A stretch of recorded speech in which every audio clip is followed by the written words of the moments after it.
એટલું જેમની જે માગણી આવી હોય એના ઉપર પૂરતું ધ્યાન આપી અને રાજ્ય સરકાર હંમેશા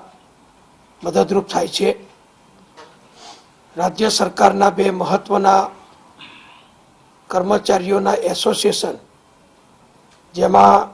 ગુજરાત રાજ્ય પ્રાથમિક શિક્ષક સંઘ અને શૈક્ષણિક મહાસંઘ, એમના દ્વારા ગુજરાતના જે શિક્ષકો છે, જેમની સંખ્યા લગભગ 1.25 લાખ કરતાં વધુ થાય છે, એવા શિક્ષકોના પ્રશ્નોના નિરાકરણ માટે માનનીય મુખ્યમંત્રી શ્રી સમક્ષ,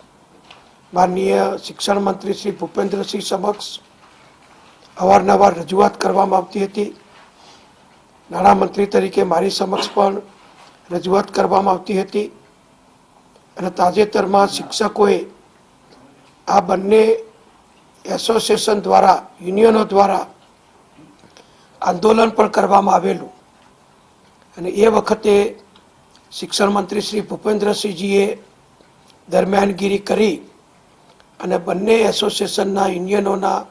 હોદ્દેદારો સાથે એ જ દિવસે ચર્ચા વિચારણા કરી અને આજે તમારું આંદોલન મુલતવી રાખો, કારણ કે વિધાનસભા સત્ર ચાલુ હતું, બજેટ સત્ર ચાલુ હતું, એટલે બધા જ મંત્રીશ્રીઓ, માનનીય મુખ્યમંત્રીશ્રી અને તમામ વિભાગના સિનિયર અધિકારીઓ એ વિધાનસભાની કામગીરીમાં વ્યસ્ત હતા. એટલે ભૂપેન્દ્રસિંહજીની દરમિયાનગીરીથી બંને યુનિયનો તરફથી એ વખતે આંદોલન મુલતવી રાખવામાં આવેલું. એવી જ રીતે એસટી નિગમના કર્મચારીઓ પણ,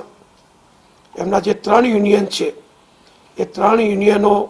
જે 45,000 જેટલા ડ્રાઈવર, કંડક્ટર, મિકેનિક સ્ટાફ અને અન્ય સ્ટાફનું પ્રતિનિધિત્વ કરે છે, એમણે પણ એમનું 6ઠ્ઠા પગાર પંચ પ્રમાણેની જે અગાઉની પગાર બાંધણી અને મહેકમને અન્ય જે સગવડો આપવાનું હોય છે એ પૂર્ણ થયેલું,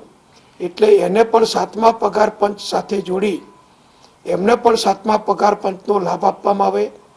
એ પ્રકારની માગણી સાથે આંદોલન કરેલું. એ વખતે પણ વિધાનસભા સત્ર ચાલુ હતું, એટલે માનનીય વાહન વ્યવહાર મંત્રી શ્રી આરસી ફળદુજી દ્વારા એસોસિએશનના 3 યુનિયનના પ્રતિનિધિઓ સાથે રાત્રે વાટાઘાટો કરી અને એમની હડતાલ પેસેન્જરોના હિતમાં, એસટીના હિતમાં, રાજ્યના હિતમાં મુલતવી રાખવાનું જણાવવામાં આવેલું. એટલે અમારા શિક્ષણ મંત્રી શ્રી ભૂપેન્દ્રસિંહજી અને વાહન વ્યવહાર મંત્રી શ્રી આરસી ફળદુની મધ્યસ્થીથી બંને એસોસિએશનો, બંને જે આંદોલન કરતા સંસ્થાઓ હતી, એમણે સરકારની લાગણીને ધ્યાનમાં રાખી અને એમના આંદોલન મુલતવી રાખ્યા હતા. માનનીય મુખ્યમંત્રી શ્રી વિજયભાઈ સમક્ષ પણ જે રજૂઆતો આવેલી એના અનુસંધાનમાં જ વિધાનસભાના ચાલુ સત્ર દરમિયાન જ માનનીય મુખ્યમંત્રીશ્રીએ નિર્ણય કર્યો કે એસટીના કર્મચારીઓના પ્રશ્નોના નિરાકરણ માટે અને શિક્ષકોના કર્મચારીઓના, એટલે કે શિક્ષકોના પ્રશ્નોના નિરાકરણ માટે 3 મંત્રીશ્રીઓની એક કમિટી બનાવવામાં આવેલી, જેમાં નાણામંત્રી તરીકે મને જવાબદારી સોંપવામાં આવેલી, શિક્ષણ મંત્રીશ્રી તરીકે માનનીય ભૂપેન્દ્રસિંહજી અને વાહન વ્યવહાર મંત્રી તરીકે માનનીય આરસી ફળદુની,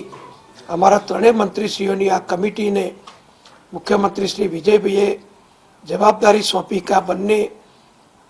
પ્રશ્નો હલ કરવા માટે એસટીનો અને શિક્ષકોનો અમે બધા જ એસોસિએશનો સાથે ચર્ચા વિચારણા કરીએ અને એમના પ્રશ્નોનું નિરાકરણ લાવવા માટે સઘન પ્રયત્નો કરીએ. વિધાનસભા સત્ર પૂર્ણ થયા પછી અમે અમારા નાણાં વિભાગ, શિક્ષણ વિભાગ, વાહન વ્યવહાર વિભાગ, સામાન્ય વહીવટ વિભાગ અને અન્ય સંબંધ કરતા સિનિયર અધિકારીઓની ઉપસ્થિતિમાં પ્રથમ શિક્ષકો સાથે ચર્ચા વિચારણા કરી, એના બંને એસોસિએશનો સાથે ચર્ચા વિચારણા કરી અને એ જ દિવસે એસટીના 3 યુનિયનો સાથે પણ ગાંધીનગરમાં અમે લગભગ 3.5 કલાક સુધી બંને એસોસિએશનને, બંને પ્રકારના આંદોલનકર્તાઓને ખૂબ શાંતિથી એમના મુદ્દાઓની જે રજૂઆત હતી એના ઉપર સઘન ચર્ચા વિચારણા કરી.